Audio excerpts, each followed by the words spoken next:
Hello everyone, कैसे हो आप सब। आई होप आप सब ठीक हो। हमने 2-3 वीडियो में आगे देखा है कि जो लॉन्ग स्लीव होती है उसको किस तरह से कटिंग करना है, किस तरह से इसका फर्मा बनाना है, वो पूरा डिटेल में स्टेप बाय स्टेप सीखा है। तो हमने अभी तक जो देखा है उसमें हमने जो शॉर्ट स्लीव है वो अभी तक कटिंग नहीं देखी है, क्योंकि बहुत लोगों को कन्फ्यूज़ है कि हमें डाउन कितना जाना है। क्योंकि लॉन्ग स्लीव में तो सबको पता है 3 से 4 इंच के बीच में आपको डाउन जाना है, लेकिन जो शॉर्ट स्लीव है उसमें बहुत लोगों को कंफ्यूज होता है कि हमें डाउन कितना जाना है। क्योंकि हमारे स्लीव की लेंथ 3 इंच 4 इंच, तो उसमें तो हम 3-4 इंच तक तो हम डाउन जा नहीं सकते। तो ये पूरा डाउट हम क्लियर करेंगे। तो ये हमारी लॉन्ग स्लीव है, इसका वीडियो ऑलरेडी अपलोड हो चुका है, तो आप देख सकते हो। एक ही फर्मे से हम किस तरह से अलग अलग साइज़ में बनाएंगे, ओके। तो वो पूरा डिटेल में दिखा हुआ है, तो आप वो वीडियो देख सकते हो। इस वीडियो में हम देखेंगे कि जो छोटी स्लीव है, जो 3 4 5 तक हमारी जो लेंथ है स्लीव की, उसमें हमें कितना डाउन जाना है, वो स्टेप बाय स्टेप हम प्रॉपर पूरा सीखेंगे। आपको क्या करना है कि सबसे पहले एक फर्मा बना के रेडी रखना है। तो ये हमारे पास एक पेपर है, उसको मैंने डबल फोल्ड करके रखा है, ओके। आप इस तरह से भी रख सकते हो, लेकिन मैं आपको समझाने के लिए इस तरह से रखूँगी। तो ये हमारे पास फर्मा है। तो सबसे पहले हम ऊपर से एक सीधी लाइन ड्रॉ करेंगे। तो यहाँ से हम एक सीधी लाइन ड्रॉ करेंगे पहले। इसके बाद हमारी जो स्लीव की लेंथ है, वो जो ऑन फोल्ड पार्ट है वहाँ से हमें स्लीव की लेंथ लेनी है। हमारी जो लेंथ है वो 4 इंच है, तो हम 5 इंच लेंगे। आपकी जो भी लेंथ हो उसमें आपको 1 इंच प्लस करके लेना है। तो 5 इंच पे हम एक मार्क करेंगे। यहाँ से भी हम एक सीधी लाइन ड्रॉ करेंगे, ओके। तो इतना क्लियर हुआ। ये हमारी दोनों साइड से सीधी लाइन ड्रॉ हो चुकी है। यहाँ से अब हमें डाउन कितना जाना है, क्योंकि देखो सब में अलग अलग होता है। ये हमारी 5 इंच स्लीव है, तो उससे हमारी जो स्लीव है वो 4 इंच है, लेकिन हमने 1 इंच प्लस करके लिया है। जब भी आपकी स्लीव 5 इंच से कम हो, मतलब 2 इंच 3 इंच 4 इंच हो, तब आपको डाउन कितना जाना है, 2.5 इंच। क्लियर हुआ, 2.5 इंच जाना है। और जब भी आपकी स्लीव 5 इंच से प्लस हो, 6 7 8 9 10 कितनी भी प्लस हो, उसमें आपको 3.5 इंच तक डाउन जाना है, ओके। इसका वीडियो अपलोड है, आप देख सकते हो। तो अभी आपको क्लियर हुआ। आज हम शॉर्ट स्लीव देखेंगे। तो 5 इंच तक स्लीव है, तो 2.5 इंच। अगर मान लो हमारी स्लीव ही 2 इंच की है, तो 2.5 इंच हम जा नहीं सकते। मान लो आपकी जो स्लीव की लेंथ है वो 2.5 इंच है, तो हमें कितना डाउन जाना है, 1.5 इंच से लेके 2 इंच तक आपको डाउन जाना है। इसमें देखो आपको फैब्रिक नीचे से कितना चाहिए, तो उसको उसके ऊपर भी डाउन जाना है। क्योंकि देखो अगर आपको फैब्रिक कम चाहिए, ओके, कम चाहिए तो आपको 2 इंच नीचे जाना है। अगर ज़्यादा चाहिए तो 1.5 इंच जाना है। अभी हमारी जो स्लीव है वो 4 इंच की है, तो हमें कितना जाना है डाउन, 2.5 इंच। तो 2.5 इंच के ऊपर हम यहाँ पर मार्क करेंगे एक, ओके। तो यहाँ से हम स्ट्रेट लाइन ड्रॉ करेंगे, वो हल्की सी लाइन ड्रॉ करेंगे अभी, ओके। तो क्लियर हुआ कि हमने जो हमारी स्लीव है वो रेडी स्लीव 4 इंच की है, हमने 1 इंच प्लस किया है, वो सभी साइज़ के लिए फिक्स रहेगा, ओके। तो इतना क्लियर हुआ। अब हमें क्या करना है, जो हमारा फर्मा है, जो हमने ब्लाउज़ का फर्मा फ्रंट और बैक का कटिंग किया था, तो उसको ले लेंगे हम। तो ये हमारा फर्मा है, इसकी जो आर्मोल की गोलाई है, तो उसको हम चेक करेंगे। तो वो कैसे चेक करना है, तो 1/2 इंच आपको माइनस करना है पहले, फिर आपको चेक करना है। क्यों, क्योंकि शोल्डर में आपका 1/2 इंच जाएगा। तो यहाँ से आप देख सकते हो कि ये हमारा कितना आ रहा है, ओके। तो 9 इंच में हमारी एक लाइन जितना कम आ रहा है। क्लियर हुआ। अगर आप इस तरह से नहीं नापना चाहते तो आप डायरेक्ट स्लीव को भी नाप सकते हो, ओके। तो यहाँ से आप स्लीव को भी तो नाप सकते हो कि आपकी स्लीव कहाँ तक आ रही है। तो 1/2 इंच हम बाहर की साइड रखेंगे, और फिर हम ये गोलाई के शेप में स्लीव का जो आर्मोल है उसको नापेंगे। तो यहाँ पे हम एक मार्क करेंगे। आप दोनों तरीके से कर सकते हो, ओके। अभी देखो हमारा 9 इंच में एक लाइन कम था, तो इसमें भी ऐसे ही आने वाला है, 1-2 लाइन कम आ रही है। तो इतना ज़्यादा कोई फ़र्क नहीं पड़ेगा। फ्रंट का पार्ट भी हम चेक करेंगे, 1/2 इंच हम माइनस करेंगे पहले, और फिर हमारी जो गोलाई है उसको चेक करेंगे। जो आपका माइनस हुआ टक्स है उसको माइनस ही रखना है, यहाँ पे हम मार्क करेंगे, ओके। तो इतना क्लियर हुआ। अब हमें इन दोनों का सेंटर लेना है। ये जो हमारा मार्क है इन दोनों का हम सेंटर लेंगे।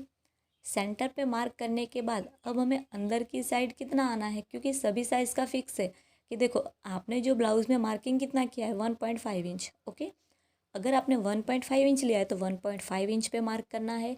अगर आपने 2 इंच का मार्जिन छोड़ा है तो आपको 2 इंच लेना है। तो इस तरह से हमने 1.5 इंच ले लिया।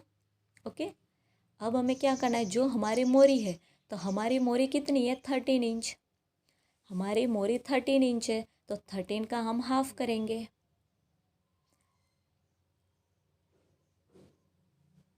तो देखो पहले तो मान लो कि आपकी जो भी मोरी है उसको हाफ कैसे करना है, ये 13 है तो इसको हम मेज़र टेप को फोल्ड करेंगे। इस तरह से फोल्ड करेंगे। फोल्ड करने से हमें जो आंसर मिलेगा 6.5 इंच, तो यहाँ पे 6.5 इंच लेंगे और 1.5 इंच हम मार्जिन का ऐड करेंगे। दोनों लाइन को हम यहाँ पर मिलाएंगे, इसको भी हम यहाँ पर मिलाएंगे। अब हमें क्या करना है, हमें सेंटर लेना है, लेकिन वो सेंटर कहाँ से लेना है और किसका सेंटर लेना है। तो देखो हमारा जो ऊपर से पॉइंट बन रहा है वहाँ से लेके यहाँ तक आपको सेंटर लेना है। सेंटर पे एक हम मार्क करेंगे। अगर आप इस तरह नहीं समझ पा रहे हो तो पहले आप यहाँ पर लाइन ड्रॉ भी कर सकते हो। हम हल्की सी लाइन ड्रॉ करेंगे अभी। ओके, तो यहाँ पे आप लाइन ड्रॉ भी कर सकते हो। अब हमें इन दोनों का सेंटर लिया है। सेंटर लेने के बाद ऑन फोल्ड साइड से 1 इंच आपको कंपलसरी है, सभी साइज़ के लिए 1 इंच आपको स्ट्रेट रखना है। और यहाँ से हम आर्म होल का शेप देंगे। तो आपको जो फ्रेंच कर्व वो यूज़ करना आना चाहिए। तो देखो आप इस तरह रखना है आपको कि जो आपका सेंटर है तो सेंटर के ऊपर आपका ये आना चाहिए। कोई फिर कंफ्यूज हो जाता है ऐसे रखे वैसे, ऐसा बिल्कुल भी नहीं करना है। देखो अभी मैं रख रही हूँ, आपको सेम यहाँ हाथ से भी आप शेप दे सकते हो, स्ट्रेट रखना है और यहाँ से हाथ से शेप दे सकते हो, या फिर इस तरह आर्म होल को रखना है। ओके, इतना क्लियर हुआ। अभी हमने जो आर्म होल रखा था उसको उल्टा करेंगे और यहाँ पर शेप देना है। आप जितना डाउन गए थे उससे आपका 0.5 इंच 0.25 इंच और डाउन जाएंगे। तो वो तो आप फ्रेंच कर्व को रखोगे तो अपने आप आ जाएगा। ओके, तो ये तो हमारा फ्रंट बैक का आर्म होल हो गया। फ्रंट का देने के लिए सेंटर से हमें हाफ इंच नीचे जाना है और यहाँ से भी हम गोलाई का शेप ड्रॉ करेंगे। वापस फ्रेंच कर्व को उल्टा करेंगे और यहाँ पर मिलाएंगे। ओके, तो इतना आपको क्लियर हुआ कि आपको जो छोटी स्लीव होती है उसमें शेप किस तरह से देना है। कहीं पे भी अगर आपका पॉइंट बन रहा है तो उस पॉइंट को आपको माइनस करना है। ओके, तो इन दोनों में हाफ इंच का गैप होना चाहिए। ये हमारा फ्रंट का पार्ट है और ये हमारा बैक की गोलाई है। क्लियर हुआ कि आपको किस तरह से स्लीव को कटिंग करना है। अब हम इसको कटिंग करेंगे। तो देखो सबसे पहले तो एक बार समझ लो कि मैं रिपीट कर रही हूँ। पहले आपको लेंथ लेनी है, दोनों साइड से स्ट्रेट लाइन ड्रॉ करके लेंथ लेने के बाद यहाँ से आपको डाउन जाना है। डाउन जाने के बाद यहाँ से आपका जो दोनों पार्ट है उसके आर्म होल की गोलाई चेक करनी है। नीचे से आपकी मोरी का नाप लेना है। इतना लेने के बाद दोनों का हम सेंटर लेंगे। सेंटर लेने के बाद यहाँ से हमें 1 इंच तो रखना ही है। 1 इंच रखने के बाद आर्म होल का जो हमारा शेप आ रहा है उसको शेप दे देना है और सेंटर से हमें हाफ इंच डाउन जाना है। यहाँ से भी हमारा जो शेप बन रहा है वो आपको शेप देना है।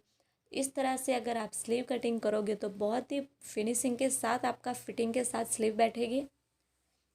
इसको अब हम कट करेंगे। तो अभी आपको क्लियर हुआ कि कितनी साइज में कितना आपको डाउन जाना है।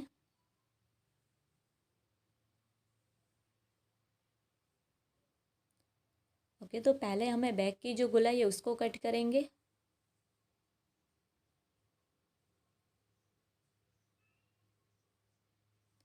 तो यहाँ से हमने बैक की गोलाई कट कर ली है। अभी हमें क्या करना है, इसको ओपन करना है, क्योंकि जब तक ओपन नहीं करेंगे तब तक हमारा फ्रंट की जो गोलाई है वो हमारी कट नहीं होने वाली। तो अब हम इसको कट करेंगे। तो आपको यहाँ से कट करना है क्योंकि फिटिंग वाली लाइन आपकी एक दोनों सेम ही होनी चाहिए, बिल्कुल भी आगे पीछे नहीं होनी चाहिए। तो ये हमारी हो चुकी है। अगर कहीं पे भी पॉइंट जैसा लग रहा है तो उसको वापस हम गोलाई का शेप दे देंगे। ओके, तो ये हमारी स्लीव हो चुकी है। अब हमें सेंटर में, अभी आप देख सकते हो कि इस तरह से ये हमारी स्लीव है, इसको हम फोल्ड करेंगे। सेंटर में आपको कट लगाना है ताकि जब भी आप स्लीव स्टिच करने बैठो तो आपको क्लियर होना चाहिए कि सेंटर से आपको अटैच करना है। तो सेंटर में हम कट लगाएंगे और जो फ्रंट का पार्ट है यहाँ पे कट लगाएंगे, ताकि हमें पता चले स्लीव खोलने के बाद कि फ्रंट का पार्ट कौन सा है। इसको हम ओपन करेंगे तो क्लियर हुआ कि इस तरह से आपकी ये स्लीव बनेगी। देखो इस तरह से। और एक हमारी स्लीव होती है जो नीचे से ओके, नीचे से गोलाई का शेप होता है, तो वो इस तरह से राउंड होता है। लेकिन उसमें आपकी प्रॉब्लम क्या होगी कि आपका जो हाथ है वो शोल्डर से ऊपर तक आप उठा नहीं सकोगे, क्योंकि जब भी आप हाथ ऊपर करोगे तो आपकी जो स्लीव एकदम टाइट हो जाएगी। इसीलिए आपको गोलाई का शेप कम देना है। जो अभी हमने कटिंग की है सेम वही आपको कटिंग करनी है। तो आपको क्लियर हुआ कि आपको ये स्लीव है तो वो किस तरह से बनानी है। इसी फर्मे को आप 5 इंच तक अगर आपकी स्लीव है, 4-3-5 तक अगर आपकी स्लीव है, तो यही फर्मा यूज़ कर सकते हो, ताकि आपको ज़्यादा बार बार गोलाई का शेप ना देना पड़े, सभी स्लीव में सेम शेप आएगा। ओके, तो इस वीडियो में आपको क्लियर हो चुका है कि आपको जो शॉर्ट स्लीव है वो किस तरह से बनानी है। अगर कोई भी डाउट हो तो आप हमें कमेंट कर सकते हो। तो कैसा लगा फ्रेंड्स आपको ये वीडियो? अगर आपको ये वीडियो अच्छा लगा हो तो आप हमारे चैनल को ज़रूर लाइक, कमेंट, शेयर और सब्सक्राइब कर दीजिए। इसमें कुछ भी डाउट हो तो आप हमें कमेंट कर सकते हो। नेक्स्ट वीडियो कौन सा देखना चाहते हो वो भी आप हमें बता सकते हो। Thank you friends.